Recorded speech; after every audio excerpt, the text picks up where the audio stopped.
ជ្រាបសួរគ្រូនិងសួស្តីអ្នកទាំងអស់គ្នាថ្ងៃនេះគឺខ្ញុំឡើងមកបកស្រាយតើតើនឹង topic មួយHorizon District Recognization using IS MNIST អញ្ចឹងតើតើទៅនឹង topic មួយហ្នឹងគឺគេចង់និយាយតើតើទៅនឹងការទទួលស្គាល់លេខដោយប្រើ deep learning ដែលវាជា model មួយដែលមានភាពឈ្លាសវៃអញ្ចឹងសូមចូលទៅដល់ចំណុចទី1គឺតើទៅនឹង introduction អញ្ចឹង introduction ហ្នឹងគឺគេintroduction ហ្នឹងគឺការប្រើប្រាស់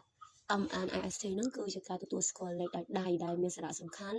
វាត្រូវបានប្រើនៅក្នុង ATM banking system OCR ឬក៏ postal system ហើយបញ្ហាដែលគេសរសេរលេខដោយដៃមនុស្សដែលមានទម្រង់លក្ខណៈខុសគ្នាដូច្នេះដើម្បីបង្កើត model នឹងឡើងគឺដើម្បីឲ្យវាផ្ដល់ភាពងាយស្រួលហើយវាមានភាពឆ្លាតវៃនិងទទួលស្គាល់ឲ្យបានត្រឹមត្រូវហើយចូលដល់ចំណុចទី2ហ្នឹងគឺតកតងទៅនឹងdataset MNIST អញ្ចឹង dataset MNIST ហ្នឹងគឺ project នេះគឺប្រើ MNIST dataset ហ្នឹងគឺមានរូបភាពពីលេខ0ទៅដល់លេខ9ដែលសរុបជាង 70000 រូបភាពដែលក្នុងនោះមាន training ចំនួន 60000 testing ចំនួន 10000ដែលទំហំរូបភាពហ្នឹងគឺមាន 28 គុណឲ្យ28 pixel ដែលជារូបភាពសខ្មៅហើយតើតើទៅនឹងចំណុចទី3ហ្នឹងគឺ data pre-processing អញ្ចឹង data pre-processing ហ្នឹងគឺជាប្រភេទមុនដំបូងគឺ train model ដែលត្រូវបានរៀបចំទិន្នន័យជាមុនដែលមានតាមចំហៀននីមួយៗទី1គឺ normalization ដែលបំលែង pixel value ពី0ទៅ255ទៅពី0ទៅ1ហើយបន្ទាប់មកគឺ reshaping គឺរូបភាពរបស់វាគឺ28គុណឲ្យ28និងក្នុងមួយសន្លឹកហើយតទៅនឹង label ត្រូវបាន encode សម្រាប់multi-class classification ហើយចូលដល់ចំណុចទី4ហ្នឹងគឺ model យើងអញ្ចឹងក្នុងការប្រើប្រាស់ model ហ្នឹងគឺយើងមានចំនួន3ដែលយើងយកមកប្រើប្រាស់ទី1គឺ k-nearest neighbor ទី2គឺ support vector machine ហើយទី3គឺ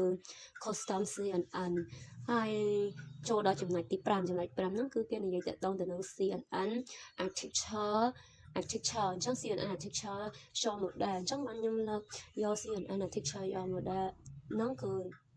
ពួក model ហ្នឹងគឺវាល្អជាងគេហើយទៅដល់ model ហ្នឹងគឺវាដំណើរការដោយស្វែងរក feature ពីរូបភាព convolution layer ប្រើសម្រាប់ ink និង shape ហើយទៅនឹង Back-Normalization ហ្នឹងគឺជួយឲ្យ training មានស្ថិរភាពសម្រាប់ output ដែលប្រើប្រាស់ដើម្បីការពារ outfitting ហើយចុងក្រោយទៅនឹងការ connect របស់វាគឺបង្ហាញលទ្ធផលពី0ទៅដល់9ហើយចំណុចទី6ហ្នឹងគឺ transfer learning ResNet 18អញ្ចឹង transfer learning ResNet 18ហ្នឹងគឺយើងត្រូវបានប្រើប្រាស់ transfer learning ជាមួយនឹង ResNet 18ដែល ResNet 18ហ្នឹងគឺជា model ដែលធំហើយត្រូវបាន train នៅលើ ImageNet ដែលវាមាន security ខ្ពស់ប៉ុន្តែ size ធំហើយនឹង interface time របស់វាគឺវា slow យើងអាចនិយាយបានថាដំណើរការរបស់វាគឺមួយហើយចូលដល់ចំណុចទី7គឺ training configuration អញ្ចឹង training configuration ទី1គឺ adapt optimizer អញ្ចឹង adapt optimizer របស់យើងគឺទី1គឺ learning rate គឺស្មើនឹង 0.001 ដែលវាមានកម្រិតតូចបំផុតឬក៏អាចនិយាយបានថាទី2គឺ batch size របស់វាគឺមានទំហំ128ហើយតទៅនឹង output គឺ50ហើយ early stopping គឺត្រូវបានប្រើប្រាស់ដើម្បីបញ្ឈប់ outfit របស់ outfitting អញ្ចឹងការប្រើប្រាស់របស់វាគឺប្រើប្រាស់ early stopping អញ្ចឹងពេលដែលយើងប្រើប្រាស់ទៅគឺវាត្រូវបានបញ្ឈប់ហើយវា overfitting តែម្ដងហើយតទៅនឹងចំណុចទី8គឺ evaluation metering អញ្ចឹង evaluation metering ហ្នឹងគឺយើងប្រើវាដើម្បីវាសមត្ថភាពរបស់ model យើងតើវាមាន security ប៉ុណ្ណោះទេហើយយើងក៏ប្រើវាដើម្បីធ្វើការពិភាក្សាផ្សេងហើយចំណុចមកហ្នឹងគឺមានតែប៉ុណ្្នឹងតែខ្ញុំចូលដល់ចំណុចទី9តទៅនឹង result and comparison អញ្ចឹង result and comparison ហ្នឹងទី1គឺការប្រៀបធៀបរវាង model ទាំង3ដែលខ្ញុំបានលើកយកមកនិយាយទី1គឺ LensNet មាន accuracy 99.2 អញ្ចឹងគឺវាបង្ហាញ result ខ្ញុំគឺ 99.2 ហើយតទៅនឹង ResNet គឺមាន accuracy ខ្ពស់បំផុតគឺ 99.6% ហើយតទៅយក model វាមាន accuracy 99.4 ប៉ុន្តែ យក model មាន size តូចនិងមានល្បឿនលឿនអញ្ចឹងការប្រើប្រាស់ឲ្យរវាង model ទាំង3ហ្នឹងគឺ model ដែលដែលយើងអាចយកវាមកប្រើប្រាស់បានគឺយក model អញ្ចឹងវាមានវាមាន size តូចហើយនឹងវាមានល្បឿនលឿនអញ្ចឹងការប្រើប្រាស់របស់វាគឺវាមានងាយស្រួលបើថាវាមានវាផ្ដល់លីសានៅកម្រិតទាបមកប៉ុន្តែការប្រើប្រាស់របស់វាគឺលឿនហើយចំពោះការប្រញាប់អញ្ចឹងយើងអាចប្រើប្រាស់វាបានហើយចូលដល់ចំណុចទី10អញ្ចឹងដល់ទី10ហ្នឹងគឺ discard ហ្នឹងបើទោះបីជា Fastnet មាន security ខ្ពស់បន្តិចប៉ុន្តែវាប្រើ memory ច្រើននឹងinfrared ឆាមហ្នឹងគឺយូរអញ្ចឹងពេលដែលយើងប្រើប្រាស់ strong model ហ្នឹងគឺវា balance ល្អរវាង accuracy speed ហើយនិង power អញ្ចឹងការប្រើប្រាស់ model ដែលយើងចាំបាច់ត្រូវប្រើប្រាស់ហ្នឹងគឺយក model ដែលវា balance ទៅនឹង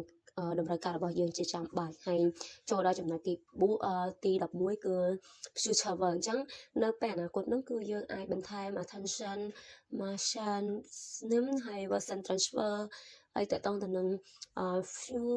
short learning ដូចជាការប្រើប្រាស់ mobile development ផ្សេងៗដែលយើងត្រូវការចាំបាច់ហើយចូលដល់ចំណុចចុងក្រោយគេគឺconclusion អញ្ចឹង conclusion ហ្នឹងគឺសម្រាប់មកគឺ project ដែលយើងបានបង្ហាញខាងលើហ្នឹងគឺ CNN ដែលយើងអាចហៅវាម្យ៉ាងទៀតបានថាយក model ហ្នឹងគឺវាអាចប្រើប្រាស់បានលឿនហើយវាក៏ជា model ដែលតូចមួយអាចសម្រេចបាននៅ accuracy ខ្ពស់ហើយមានល្បឿនកាន់តែលឿនហើយស៊ីថាមពលតិចហើយវាស្របទៅនឹងតម្រូវការរបស់អ្នកប្រើប្រាស់ជាក់ស្ដែងទៅតាមការ compare ខាងលើអញ្ចឹងសរុបមកគឺ model របស់យើងខាងលើហ្នឹងគឺមានតែប៉ុណ្្នឹងទេសូមអរគុណ